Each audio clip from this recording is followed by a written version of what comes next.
I have some comments. I'd like to definitely follow up on what Senator Leno said, but definitely follow up on what Senator McGuire said. I couldn't agree with him more. This is dealing with DDS and the disabled community. We have a segment of the population that needs care, and I'm assuming that a good portion of it, I'm going to guess 80% or so, is through the community service or regional centers, and then a smaller percentage through the developmental centers. So I would hope that, and I think the administration has said this, and correct me if I'm wrong, that our goal here is not to reduce services. And I'm assuming that we're going to work on that assumption. We're not reducing services. And believe that the trend is to move from developmental centers, and I'm assuming because there's a high cost to them. So, and at the end of the day, I hope that we're not trying to save money for the sake of saving money. So I hope that's not the case.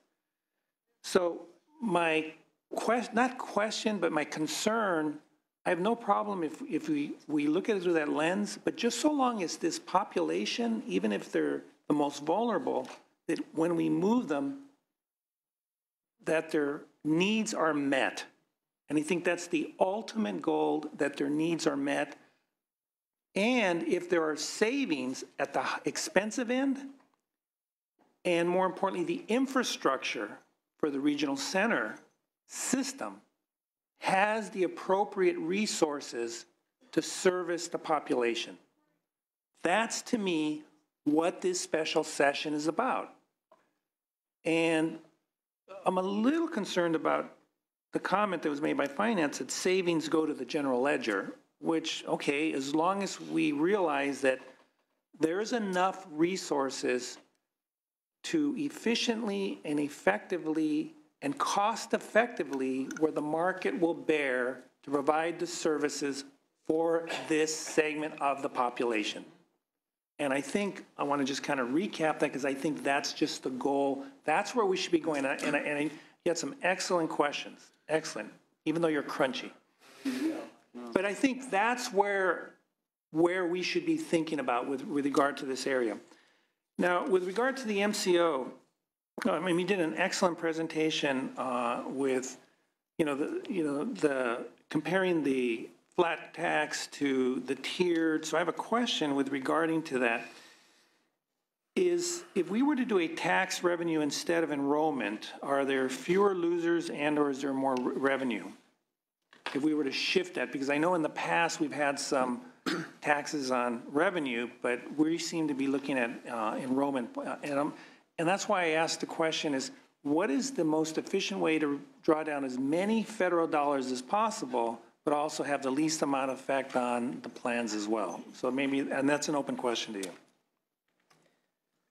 Yes, Mr. Chair, and I'll do my best to speak at a high level as to what we think are some of the considerations between the enrollment-based tax, which the governor has proposed, and some alternative structure that may be based off of revenues or premiums. Now, what we think the revenue-based approach mainly has going for it is the fact that the tax base would grow at a rate that's more comparable to the general fund cost pressures that are meant to be funded by the tax. So again, in the Medi-Cal program, which the current tax currently offsets some of the costs for, costs in managed care grow at some healthcare inflationary rate. And in the IHSS program, we also experience cost pressures in the form of not just caseload growth, but wage growth in terms of what we pay providers. Now, the enrollment-based tax would just grow with the size of the number of enrolled lives in commercial managed care, and as well as Medi-Cal managed care. And we haven't done a rigorous analysis of how those rates compare, but it just seems intuitive to us that healthcare inflation would probably outstrip the general growth of the population.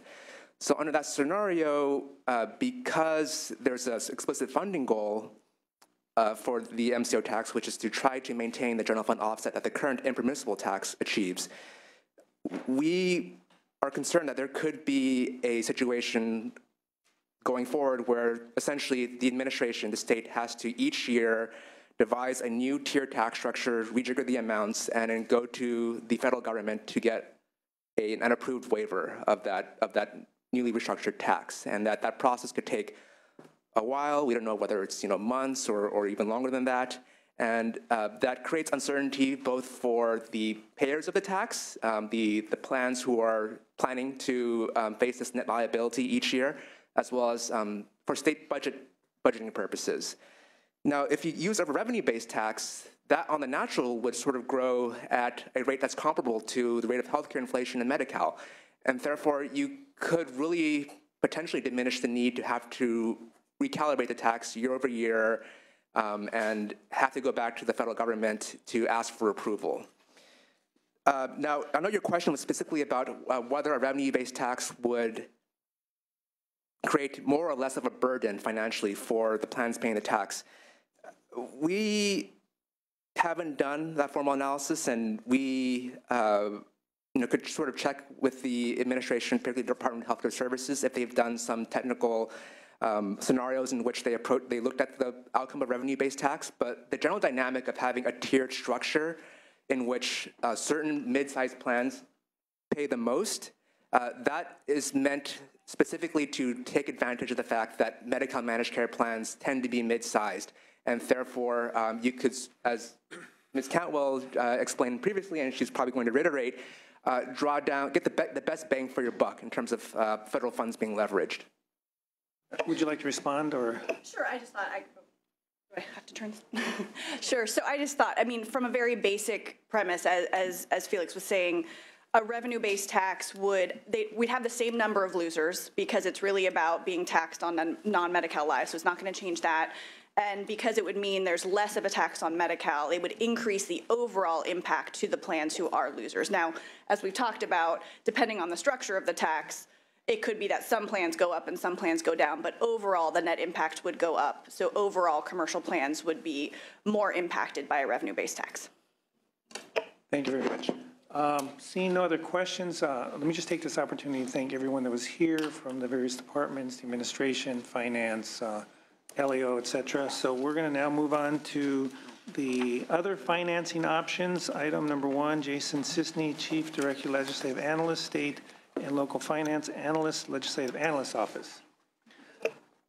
Jason Sisney, LAO. Very briefly, in the first handout, the MCO tax overview, on page 10, we respond to some specific requests we had to provide some information on a few specific tax increase options that could potentially be considered as funding sources in this area: tobacco, alcohol beverage, and sweetened beverage taxes. Obviously, each tax of this type involves certain trade-offs and considerations that the legislature could consider. As with any general tax, if the legislature wished to enact these, it would have a choice, both initially and on an ongoing basis, about where to allocate them, to which programs, either in the health area or in other areas of the budget. And for each of them, the potential is there to raise hundreds of millions of dollars or more. With that, happy to answer any questions in that regard.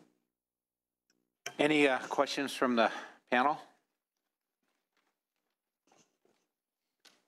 Senator Nielsen. Sisney, this is a question that's cropped up periodically regarding the tobacco taxes. There was great concern here a couple of 3 years ago about how much the fund had gone down, and one of my observations was that the higher tax must have worked because people had quit smoking.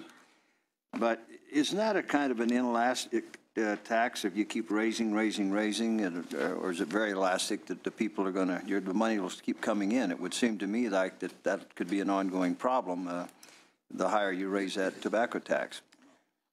Tobacco consumption is going down for a variety of reasons. The taxes over time probably are a factor of that, as well as other considerations of just how popular smoking is or not popular, as the case may be.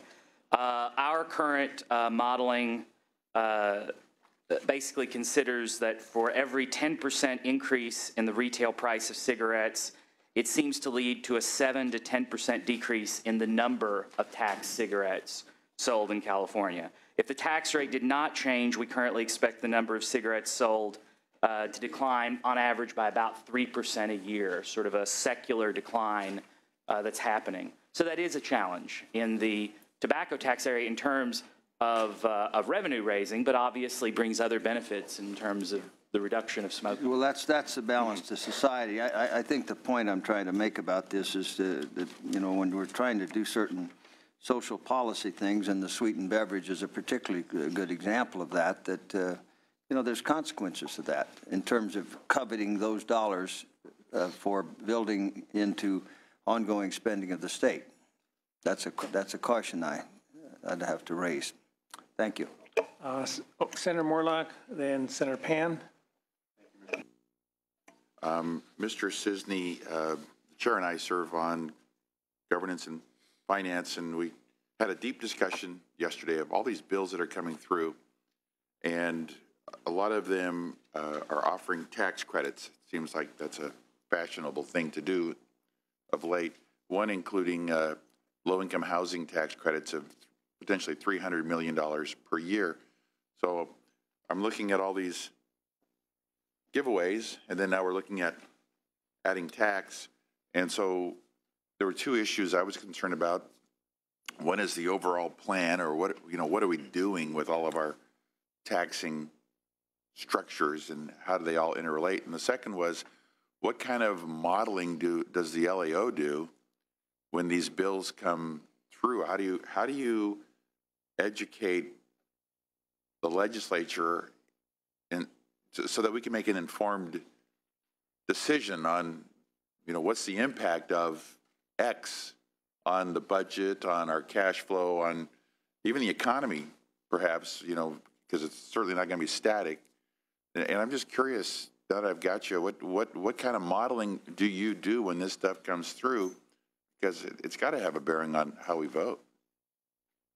Well, the broader issue of tax credits, sometimes called tax expenditures, is one that the state has been and the legislature has been dealing with for many years. Just earlier this year, in response to a question from Senator Pan at the Budget Committee, we provided an analysis that sort of took a very big picture look at the state's tax expenditure programs.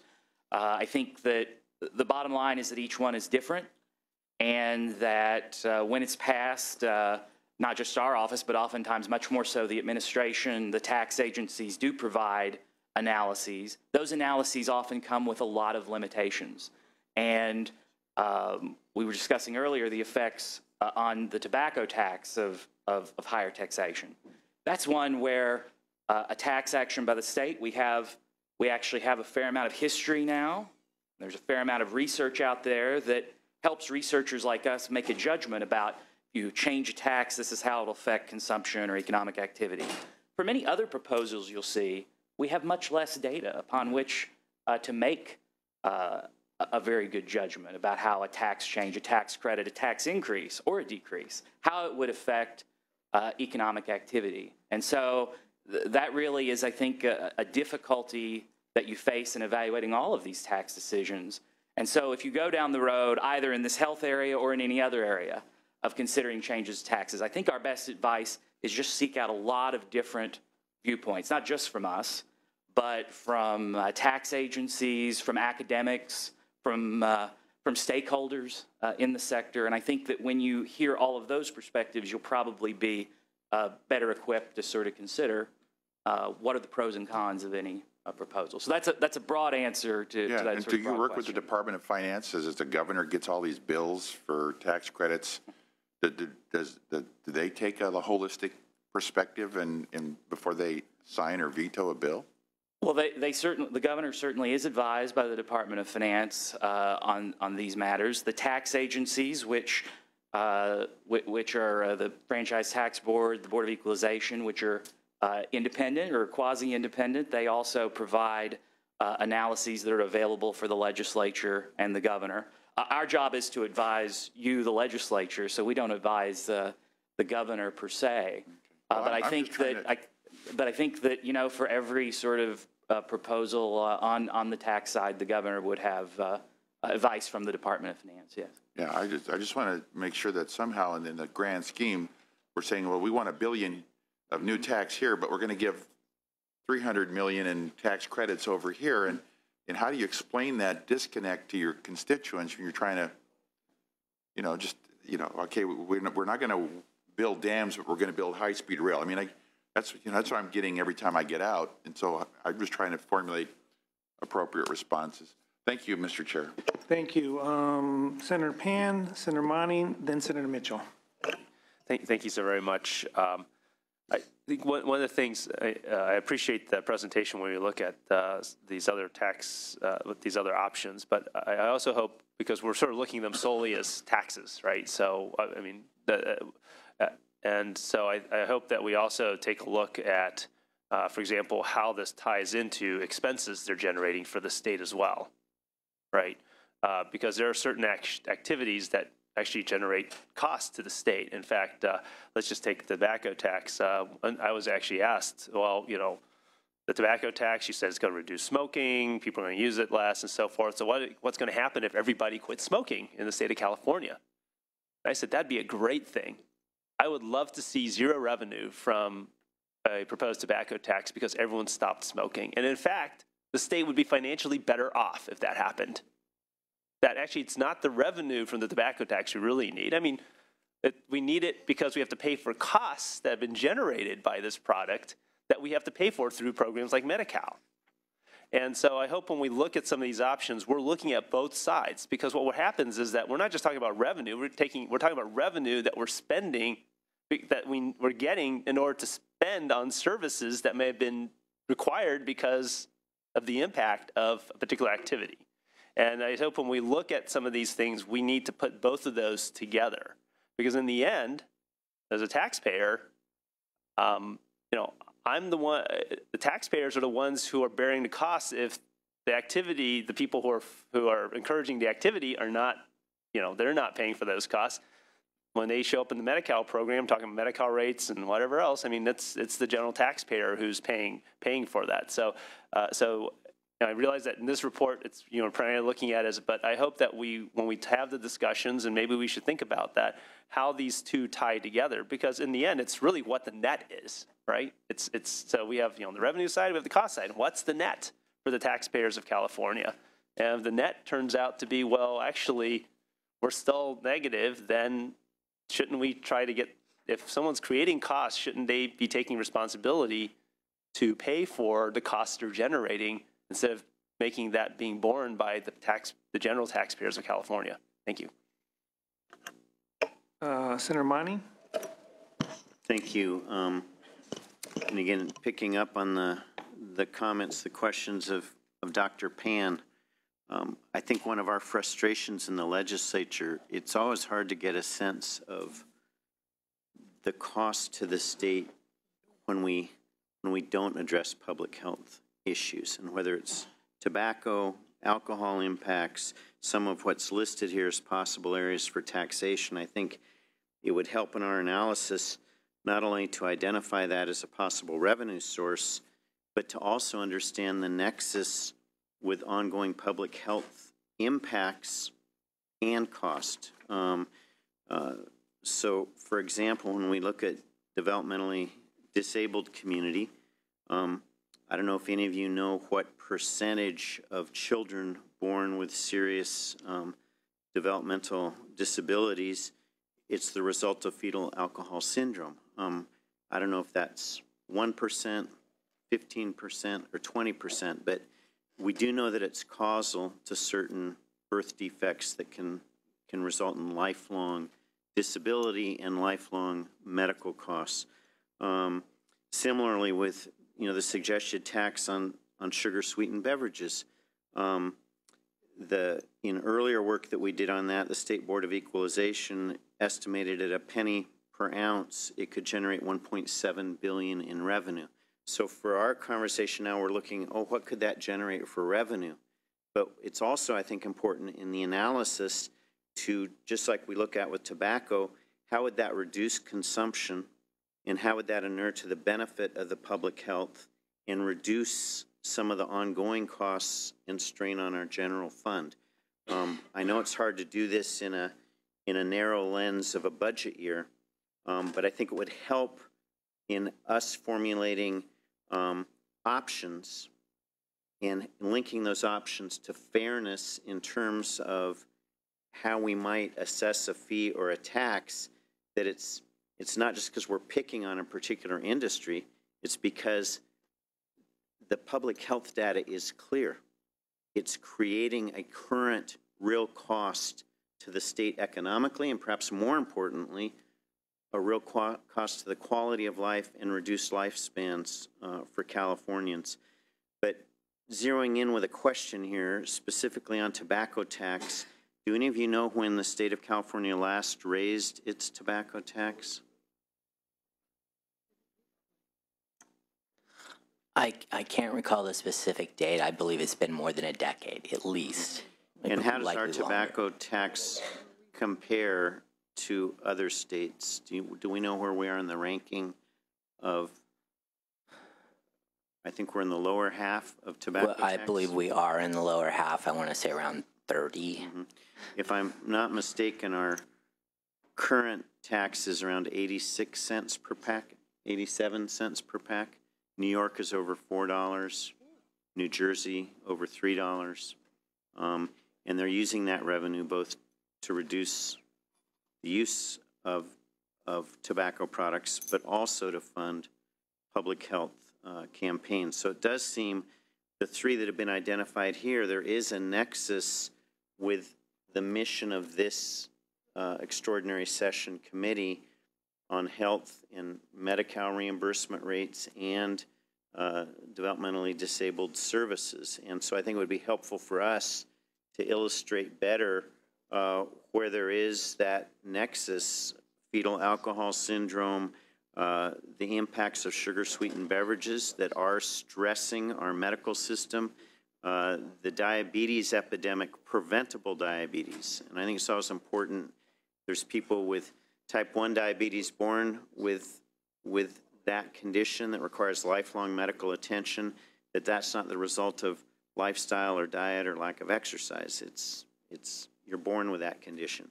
But when you look at type 2 diabetes, preventable diabetes, the cause is diet, lack of exercise, and certain culprits that not the legislature, but public health experts and peer-reviewed physician articles have shown with certainty the adverse health impacts of sugar-sweetened beverages. So I think it's important as we look at options, we're not just picking certain sectors of our economy to pick on them, but we are in a deficit. We're in a deficit from quality of life and health. We're in a deficit in terms of the projections of impacts on public health, and there's a potential revenue source to remove some of the burden from taxpayers. We're paying and we're subsidizing because of the impacts of certain products on the public health. So again, I think for our analysis, not just identifying a potential source and what it might generate, but what are the out-year costs of doing nothing, of not targeting certain products that have a proven impact not only on public health, but on all taxpayers, whether they use those products or not. So again, I could go on ad nauseum on this. I'll stop there. Thank you, Mr. Chair. Thank you. I believe I have Senator Mitchell, then Senator Bell. Thank you, Mr. Chair. I agree with Senator Monning and certainly get the nexus and the importance of that.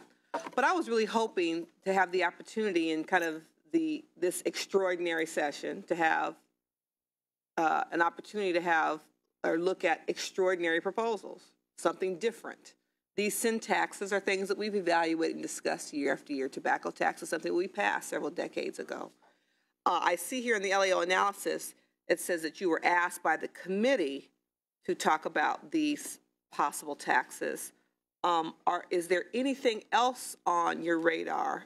Because the reality is these are regressive taxes. Budget Project for years has talked about the income of a regressive tax on the lowest income earners, stating something like those at the lowest, the bottom fifth in terms of income pay the highest share of their income in taxes. Are we going to have an opportunity to look at kind of out of the box, new innovative concepts that hopefully are not regressive in nature in this extraordinary session? Well, I think that would be up to you. And the governor's call does mention alternative fund sources as one subject to be considered. Power to tax is a plenary power of the legislature. So if you have the requisite number of votes and perhaps the governor's signature, you have a broad range of options available to you. Everything from these sorts of taxes, changes in the income tax structures for individuals, businesses, sales taxes, obviously discussion going on about taxing services, a broader range of services in the state's economy. And so I think that as you consider alternative funding options, you have all of those options available to you for your consideration. I'm clear about the power of the legislature. I guess my question was, will the LAO be providing us analysis on other tax increase options beyond these three that we see before us today? We certainly are happy to try to do that upon request. Some are more difficult than others and would take more time, but some are fairly simple. Thank you. Mm-hmm. Senator Bell? Mr. Chairman, I'm pleased to be here after chairing the committee in the other room on the other special extraordinary session. We finished our meeting, so I'm allowed to come over here and join you, and I appreciate catching the tail end of the discussion. Not quite. I'm working on it. I wanted to let the committee know that we have introduced SB 2X Bill number 1. This has been introduced in a special session. This bill will deal with rate increases for regional centers, purchase of service for vendors, provides a 10% increase in funding paid to a regional center and purchase of service vendors, requires funding to enable the regional center and regional center to purchase of service vendors to fund certain costs related to minimum wage requirements. So that would be equal to any other department. And then requires the Department of Developmental Services to develop a 10-year financial sustainability plan, which I believe would provide stability to the chaos that now exists in regional center financing due to the severe budget cuts that have occurred over the past 5-6 years. I think the discussion on having committees to review rates, doing all those kinds of things is interesting, important. However, I think the urgency of the matter is the crisis exists today. We have an opportunity to address that crisis during this special session.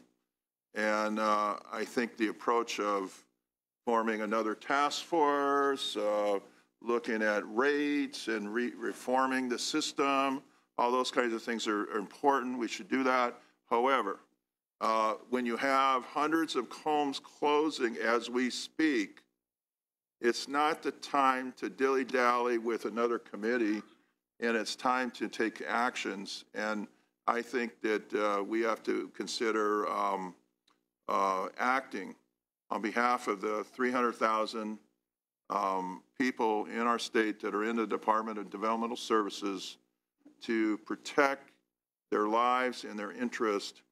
And that's why we've introduced this bill. I have, to date, I invite co-authors. I have 8 co-authors at this time in the Senate, and we'd like to have additional, I thank all the co-authors, including Senator Monning and others that have joined thus far. I've invited many others to co-author this bill. So thank you very much, Mr. Chairman, and we will hopefully have discussion on the subject of how to have a survival plan for the Department of Developmental Services. Thank you.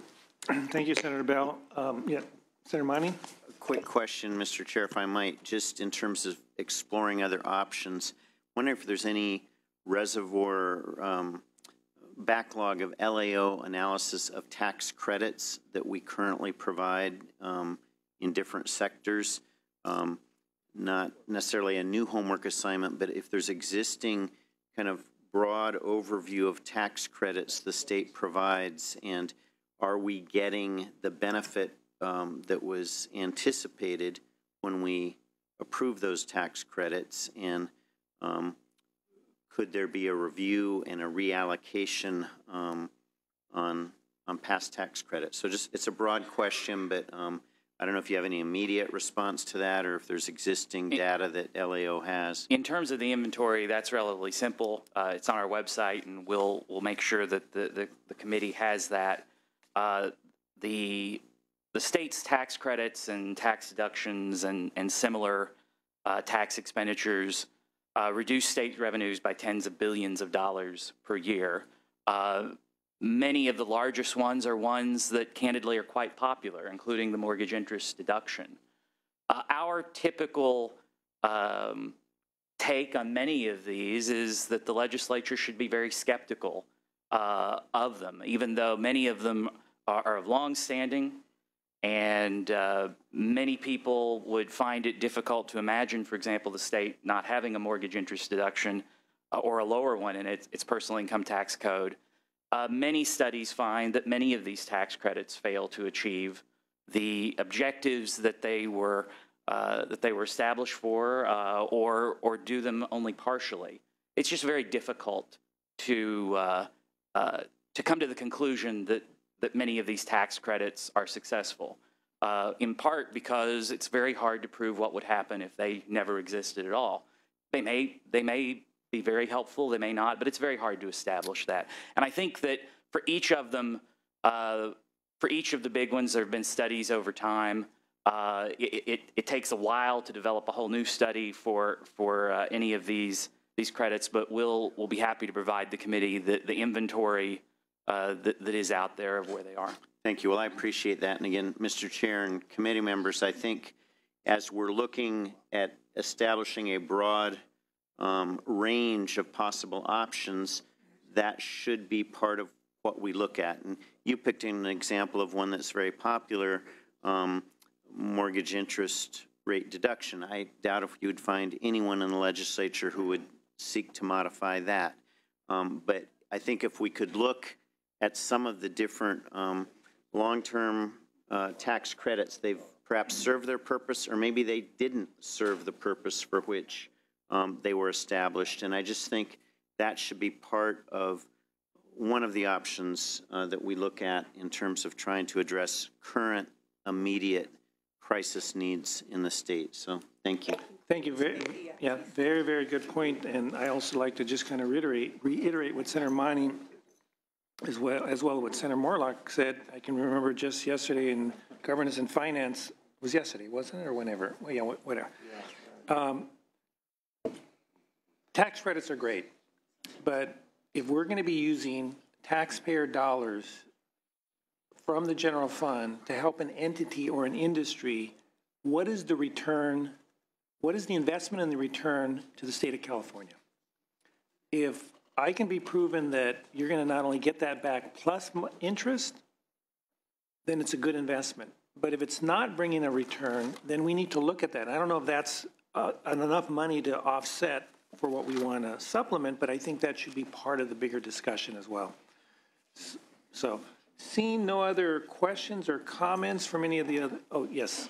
Just very briefly, I would hope that we add the recently passed state EITC to this conversation, to really look back in a year or in the future to figure out if that investment per individual low-income family reaped any benefit, if anybody was indeed lifted out of poverty or not.